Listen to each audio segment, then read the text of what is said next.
পৃথিবীর এমন কোনো শক্তি নেই যে তাকে ডাক্তার হওয়া থেকে আটকাতে পারবে। যারা নিটের প্রিপারেশন শুরু করতে চলেছে তাদের এটা খুব জানা দরকার, মানে বেশ কিছু জিনিসপত্র রয়েছে। মাধ্যমিকে এবছর নিউরনের ছবি আসবে, এটা তো সবাই জানে। কি করে জানলো?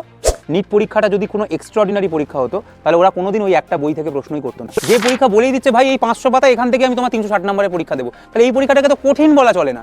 কিন্তু এই পরীক্ষাটাতে লোকে কেন পাচ্ছে না? তার কারণ লোকের প্রপার গাইডেন্স পায় না। লোকে ভাবে এই বইটাও পড়তে হবে, এই মডিউলটাও পড়তে হবে, ওইটাও পড়তে হবে, ওয়েস্ট বেঙ্গল বোর্ডের এই বইটাও অনেকে পড়ছে, এই ইংরাজি বইটা অনলি এনসিআরটি। মাধ্যমিকে এবছর নিউরনের ছবি আসবে, এটা তো সবাই জানে। কি করে জানলো? তার কারণ ওই আগের বছর চোখ এসছে, তার আগের বছর নিউরন এসছে, তো আবার নিউরন আসবে, তো একটা নিউরনের ছবি আসবে, একটা কোষ বিভাজনের ছবি আসবে, এটা তো সবাই জানে।